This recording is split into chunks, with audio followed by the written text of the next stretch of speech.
Hello YouTube, Crazy Robot Lady here with another 2XL video. We are still in the choose your own adventure vein, and today we are going slightly out of the norm, at least so far. We've been dealing with comics and comic characters. Today we are dealing with movie characters, namely characters from the movie Jurassic Park. That brings me to the name of this tape. The name of this tape is Chaos in Jurassic Park. Now, I will also warn you, there is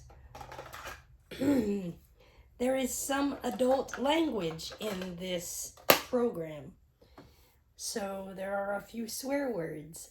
So if you are a minor, or if you are parents allowing your minor to watch this content, please be aware of that. They don't repeat. There might be one or two instances of it, but you know, the story is very sane and pretty clean. So, with all of that out of the way, let's get started.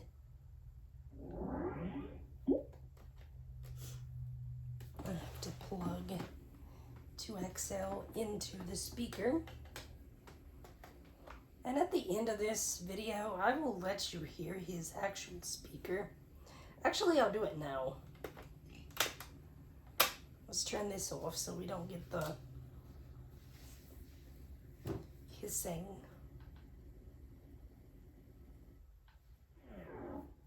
And here is what he sounds like with no assistance.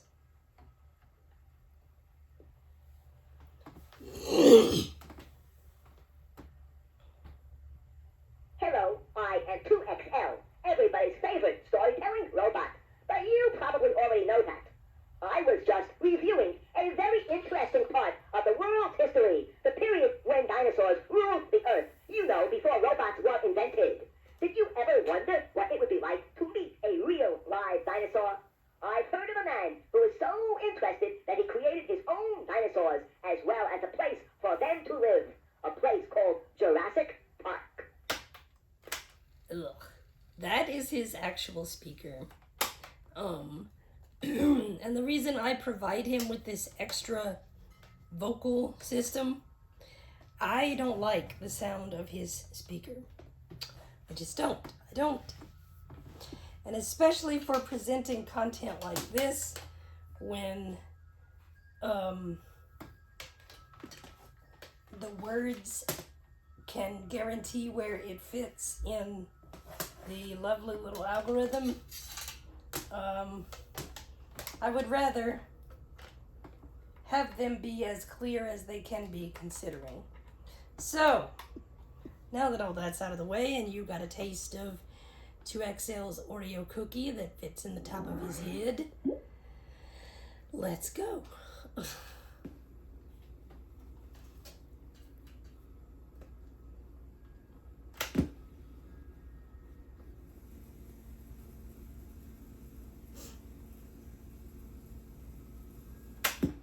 And I need to turn him down now because that's atrocious.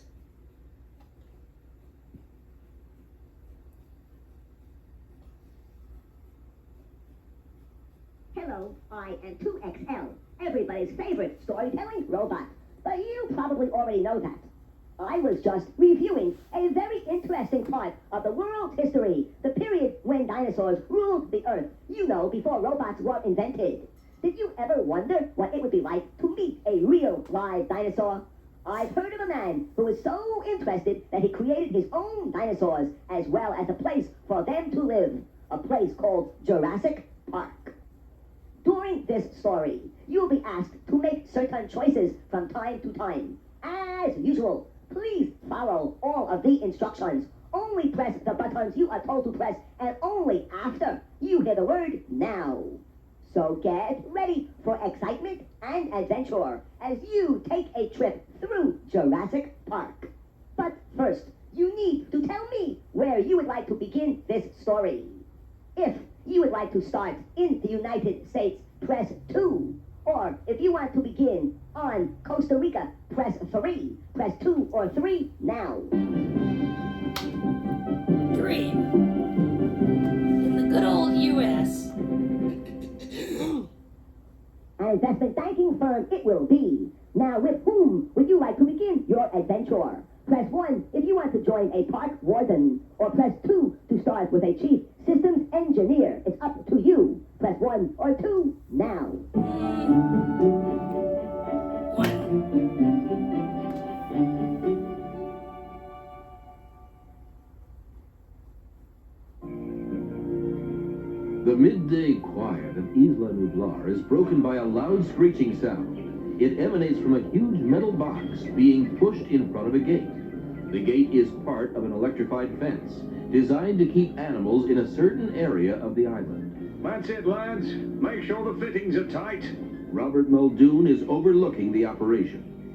He presses a button and the gate swings open. The front of the box slides up and a Tyrannosaurus Rex runs out. Muldoon quickly closes the gate. Incredible. Absolutely incredible. Muldoon sees a woman about 25 years old, with shoulder-length brown hair and a tan bush jacket and shorts. Sorry if I'm interrupting. I'm Janice Kelly, your new assistant. Pleasure to meet you, Miss Kelly. By the way, any medical experience? I'm fully qualified in field medicine, setting broken limbs, suturing wounds, that sort of thing. Before Muldoon can respond, the lights on the control panel flicker off for a moment. Damn! I thought they had all the bugs worked out of the system. Excuse me. I'm going to have a little chat with our chief engineer. Muldoon departs, leaving Kelly to wander around by herself. Who would you like to follow? Press 3 to stay with Janice Kelly, or press 4 to follow Robert Muldoon. Press 3 or 4 now. 4. We're gonna meet Dennis Nedry. Robert Muldoon, park warden, rushes into the computer center. John Arnold looks up from the computer that he's working at. Okay, Mr. Arnold. As chief systems engineer, perhaps you can tell me why the power fluctuated. Someone could have got hurt. Or worse. Arnold stares up at Muldoon's weather-scarred face, then glances over to another computer workstation. The area is full of clutter, with candy wrappers covering the top of the monitor. So, it was Nedry's doing, eh? That fat slob. When I get a hold of him... Calm down, Muldoon. No one was hurt. So what's the problem? Muldoon outlines the situation that Arnold already knows very well. The security gates, both inside the building and throughout the park, are tied into the computer system. The system is designed so that no one can shut off anything without doing a computer override, which requires several different passwords. This way, no one person can open the park gates or get into a restricted area. Which is fine if the system were up and running properly. You're being unfair. The system is virtually online now. Has to be. What with Mr. Hammond bringing his consultants in for the weekend. John Hammond, the man who built Jurassic Park, is giving all non-essential staff the weekend off, so he and his consultants can have run of the island. The next morning finds the majority of the island staff gone to enjoy a much-deserved weekend off. Those who are still on the island watch as not one, but 2 helicopters make their approach to the landing area. Which helicopter would you like to check on? Select A for the helicopter that is further away, or B for the helicopter that is closer. Select A or B now. B.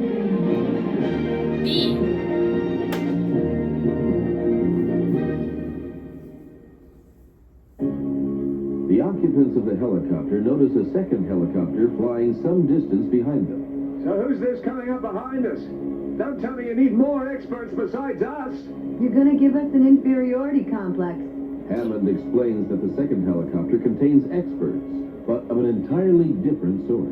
Hammond, you didn't... I told you I'd be inviting them. Regis is upset. Malcolm changes the subject. talking about chaos theory, how little things affect big things. A classic example is the butterfly effect, where a butterfly flapping its wings in Peking affects the weather in New York City. Never mind all that. We're here. The helicopter lands and the group piles into a couple of jeeps. As they drive to the resort, the group gets its first close encounter with a dinosaur. Look at that big guy. He's a walking tank.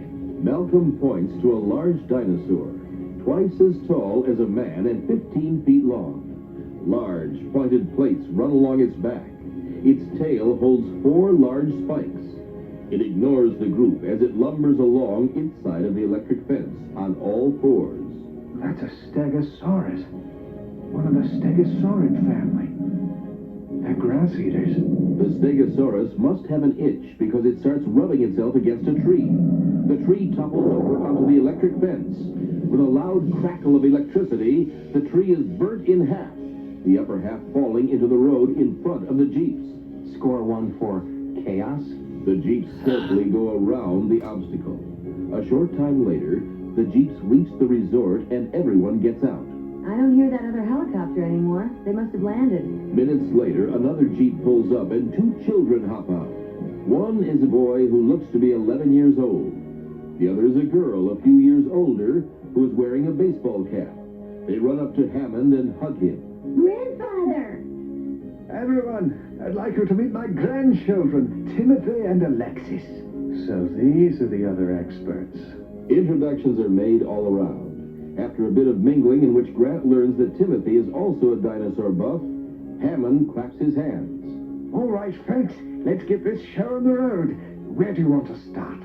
Shall we start by learning how we make dinosaurs, or do you want to head straight for the genuine article? Which would you prefer? Select 1 to learn how the dinosaurs were made, or 2 if you wish to meet some right now. Select 1 or 2 now. 1.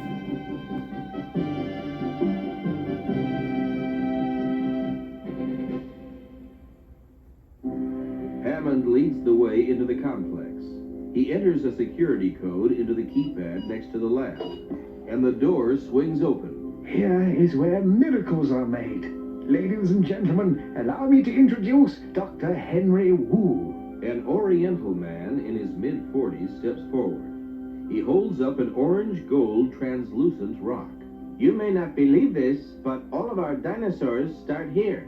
Dr. Wu explains that it was dinosaur blood found in a mosquito trapped in amber that provided the scientists with a starting point. They were able to unlock the secrets of the dinosaur's DNA, the building blocks in all matter. It took some trial and error, such as having to add amphibian DNA to fill in some of the blanks, but we have been able to reproduce authentic dinosaurs. Wu also explains that the dinosaurs are all the same sex to control their population. Lex, not really interested in dinosaurs, sees a door marked Top Secret. She hears something move behind the door. What's in here? Wu and Hammond quickly step in between her and the door. Special research. It's not ready for the public. Nothing that interesting, especially when the next item on the agenda is a tour of the park. With that, Hammond bustles the group outside and loads them into a couple of electric cars designed to ride around on a track through the park. Have a good time, children. We'll have ice cream for dessert when you get back. The 2 cars move off into the park. Regis, Tim, and Lex in the first car, Grant, Sattler, and Malcolm in the second. What would you like to do now? Press 3 if you want to go into the park, or press 4 if you would like to remain at the control center. Press 3 or 4 now. Let's go see some dinos. 3.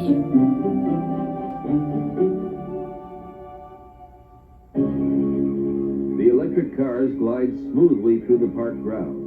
Grant is amazed at the variety of dinosaur life that thrives beyond the electric fences. We've seen Brontosaurus and Triceratops, Spinosaurus and Stegosaurus. This is a paleontologist's paradise. The same for a chaos theorist, unless he finds himself on the island. Malcolm gives a quick illustration as to what chaos theory is. He places a drop of water on the back of Sattler's hand and they watch it roll off. Malcolm explains that if he puts exactly the same amount of water on the exact same spot, the water will roll off in a different direction. But it's detecting the patterns in the differences that makes chaos theory a science. So, even though we predict how the dinosaurs will react in this environment, according to what we know of them from the past, There are too many small variables that will blow those predictions to pieces. In the front car, Regis is more concerned with the overcast skies. Looks like rain. We better call the resort and tell them to bring us back in. But we haven't seen the Tyrannosaurus Rex yet. The cars come to an abrupt halt. The lights on the dashboard go off. Regis picks up the radio and cannot make contact. Everything in the car is dead. The first drops of rain begin to fall. What could be going on back at the control center? To find out what's happening in the control center, press 1. To stay in the park, press 4. Press 1 or 4 now. We'll stay.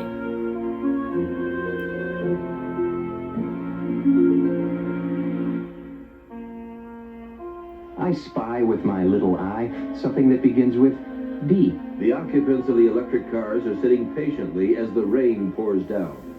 To while away the time, Grant, Sattler, and Malcolm are playing the I Spy game. darkness. Dinosaur. Danger. Malcolm points to the electric fence. A fallen tree is lying against it. It isn't scorched. The fence is no longer electrified. In the front car, Tim and Lex are taking turns using a pair of infrared goggles. They allow the user to see heat sources in the dark. I think I can see the Tyrannosaurus Rex. He's right by the fence. Tim sees the warm shape of the dinosaur with the dark lines of the fence in front of it. With a sickening snap, the dinosaur walks through the fence. He came through the fence. That's impossible. The fences are electrified. The Tyrannosaurus Rex walks down the small hill toward the cars. Grant tells the others that the T-Rex has limited vision. If a person isn't moving, the dinosaur can't see it. Unfortunately, the people in the front car do not know this. We've got to get out of here before it sees us. Run! Regis jumps out of the car and runs. The dinosaur is upon him in a few quick strides. It picks Regis up with its mouth. The kids scream and run off into the jungle. Tyrannosaurus Rex hears the screams and drops Regis. It follows the source of the screaming into the jungle. The occupants of the second car run over to Regis. You know, at times like these, I get the feeling that extinct animals should be left extinct. They discover that, although hurt, Regis is alive. The kids are the ones in real danger. Grant and Sattler go after the kids, while Malcolm stays with Regis. What would you like to do? If you would like to follow Grant and Sattler, press 3. If you prefer to stay with Malcolm and Regis, press 4. Press 3 or 4. I want to see how they get this guy taken care of. So we'll stay with Malcolm and Regis. 4. Malcolm is sitting in one of the electric cars talking to Regis, who is wrapped in Malcolm's jacket, when Muldoon and Kelly pull up in a Jeep. Oh, there they are. The cavalry to the rescue. Kelly hurries over to examine Regis. Malcolm approaches Muldoon. It was quite a struggle, let me tell you. We all thought we were going to be lunch for some lizard. We've already met up with Doctors Grant and Sattler in the jungle. Muldoon tells Malcolm that he knows a Tyrannosaurus Rex attacked the cars, injuring Regis and frightening off the kids. He then explains that he gave Grant some supplies to help him find Lex and Tim. So how's the lawyer? He has 2 broken ribs. I don't think his lungs are punctured, but I'd like to get him back to the infirmary as quick as possible. That may be a problem. He points toward the Jeep. A Triceratops is sniffing the vehicle. It begins nudging the Jeep with its horns. Blast. I left my stun gun in the Jeep. The Jeep tips over on its side. The Triceratops munches some plants that were growing on the spot where the Jeep was parked. After a few minutes, it wanders off. Which one of us gets to give Mr. Regis a piggyback ride back to the compound? Under Muldoon's guidance, Malcolm and Kelly help flip the Jeep back over. Everything checks out, so they bundle Regis into the back and drive to the compound. Where would you like them to go when they arrive at the compound?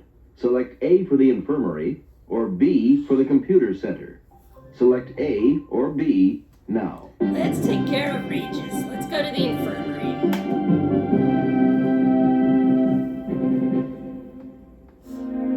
The Jeep comes to a screeching halt before the compound. Muldoon and Kelly carry Regis inside, leaving Malcolm behind. They find a cart in the hallway and set Regis on that, wheeling him down to the infirmary. On the way there, they meet up with Hammond. Are my grandchildren safe? Where are they? Muldoon tells Hammond to come with them, and he will fill the old man in on what's happened. This is all my fault, Mr. Hammond. I shouldn't have panicked. If it's anyone's fault, it's mine. I never should have brought the children here. They get Regis into the infirmary, and Kelly gives the lawyer a sedative.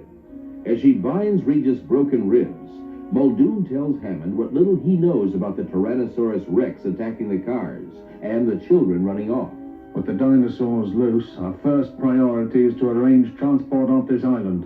Even if we get the fences back up, there's not enough of us to herd them all back in. I'm afraid it won't be easy. Hammond reminds the group that the communication system is also tied into the computers.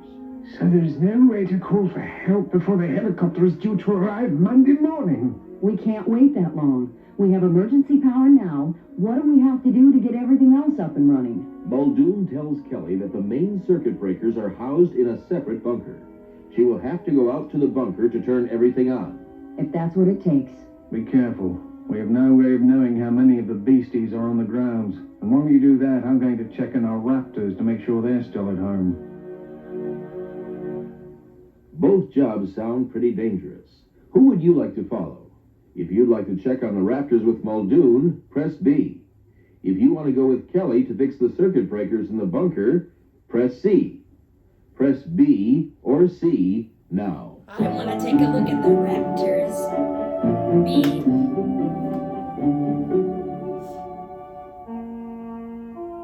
As they each round a corner in the hall, Muldoon and Malcolm run into each other. Are you doing anything at the moment? As a matter of fact, Good. Take this stun gun and come with me. Before Malcolm can say another word, Muldoon leads him out of the compound toward a small building made of reinforced steel. I need to check on the failsafe for the Raptors building. Muldoon explains that the only opening to the building holding the velociraptors is an archway, covered by an electric fence. Should anything happen to the power, a heavy-duty steel door is supposed to drop in place, covering the entrance. so we're basically just knocking at the raptor's door to see if any of them are home. You're quick. Guess that's why you're a doctor. The pair walk quietly up to the building. They peer around the corner to look at the archway. The door is in place. Malcolm breathes a sigh of relief. Quiet. Look. He points to the far end of the garage-sized door. A hole 4 feet in diameter has been punched through it. We're in trouble. Malcolm looks up. 2 raptors are leaping toward him. Before he can move, Muldoon whips out his stun gun and fires twice. The raptors jump back, hissing. Back to the compound. As long as we secure the windows, we'll be safe there. That's what you think. As they run for the compound, Malcolm tells Muldoon that Woo's special project, whatever it may be, is roaming the compound. You go on back inside. With the raptors loose, I'd better make sure Kelly's safe. Which way do you want to go now? Select 1 to stay outside with Muldoon, or 2 if you want to return to the compound. Select 1 or 2 now. I'll stay with Muldoon. 1.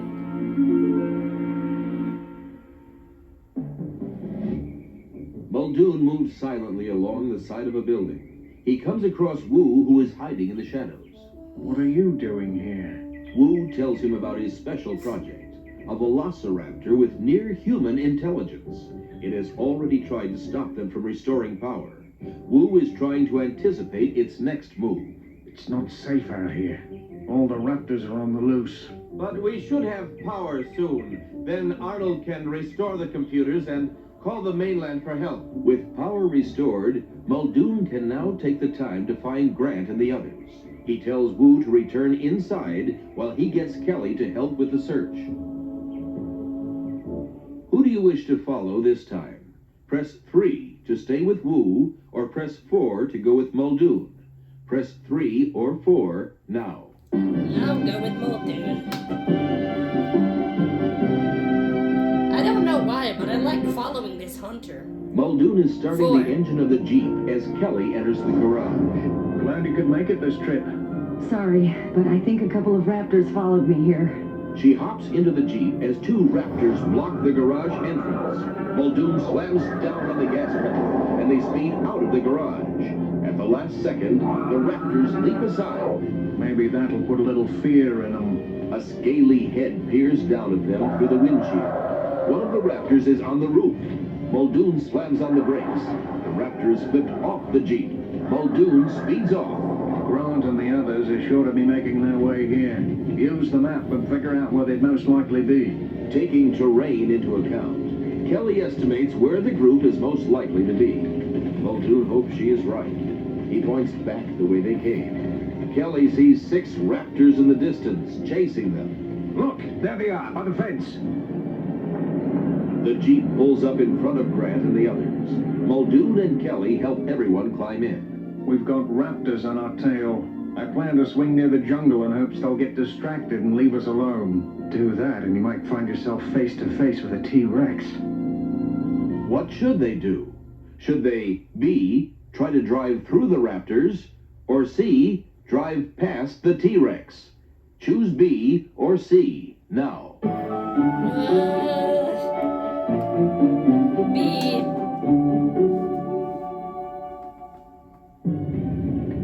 Better the enemy we know than the enemy we don't know.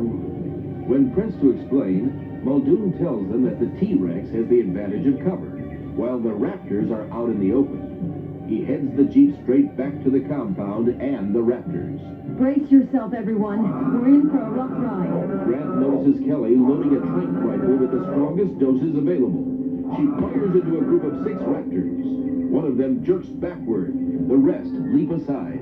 I just sent that one to Slumberland. Everyone looks up at the roof of the Jeep.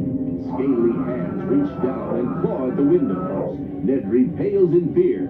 Lex begins to cry. Don't worry, honey. We're not licked yet. Sattler finds a stun baton on the floor. She opens the window a little bit. As the claw reaches in, she gives it a jolt from the baton. The claw withdraws. That'll keep them at bay. Not get rid of them. Hang on, everybody. Muldoon swerves the Jeep sharply to the left and to the right. The wounded raptor flies off. Nedry's weight causes the door to pop open, and he falls halfway out. His head is inches from the ground. Help me! I'm gonna die! He can see the raptor on the roof about to spring. As the beast leaps and is struck in the belly with the stun baton, the raptor falls away. Let me give you a hand. Nedry is pulled back inside, and the group reaches the compound. Where should they go once they're in the building? If they should head for the computer room, press 1. If you feel they should go to the infirmary, press 2. Press 1 or 2 now. 1. Let's go to the computer room. That makes the most sense. Unless there's a raptor in there. Malcolm is in the computer room talking to Wu when Grant, Sattler, Tim, Nedry, and Dodgson enter. Appears we got more than we bargained for on our 50-cent tour. Nedry, where have you been? I'll explain later. Right now, I need food. He leaves the room. Wu tells the others that a rescue helicopter is on the way. He also warns them that his pet, an intelligent raptor, is on the loose. Well, Tim, what say we find your grandfather and then... Tim? Grant discovers Tim is gone and goes off to search for him. Where should Grant look? Select 2 for Grant to search the kitchen, or 4 to look in the genetics lab. Select 2 or 4 now. 2.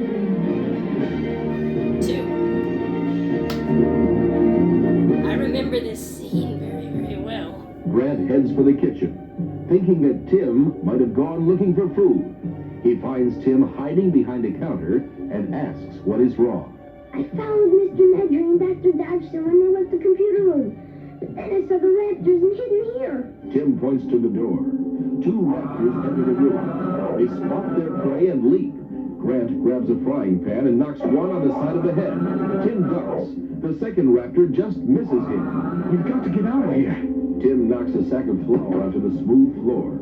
The second raptor can't get any traction and is slowed down. Grant and Tim flee the room, locking the door behind them. That should hold them. They spot Nedry and Dodgson leaving the genetics lab. They follow them back to the computer room. What should the group do now? Should they B, wait in the computer room for help to arrive, or C, join the others in the infirmary? Press B or C now. B.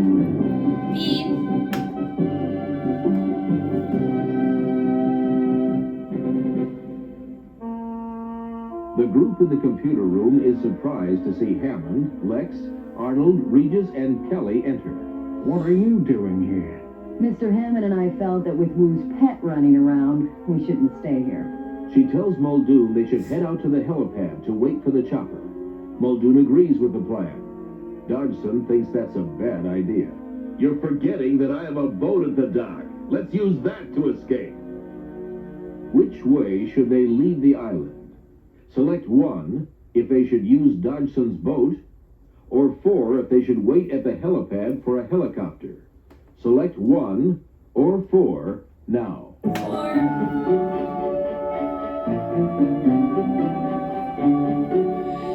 don't trust Dodson.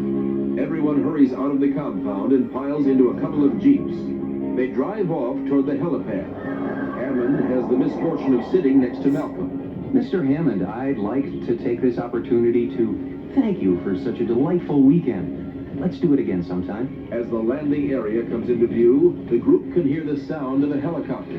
Look, the helicopter's here. It's landing. Look what's coming up behind us. As the jeep slows to make a turn, Woo's pet raptor dashes past them. The raptor runs toward the landing helicopter. Hammond fears that it may hurt the pilot or damage the vehicle. Don't worry. I'll ram that sucker. Don't! You might kill her! Should Muldoon ram the raptor, or find a trank gun and shoot the creature instead? Select 1 for Muldoon to drive his jeep into the raptor, or 3 to stop and try to shoot it. Select 1 or 3 now. 1. She's smart. There's no time for anything else. Hang on. Muldoon steps on the gas. Sensing the danger, the creature tries to leap aside.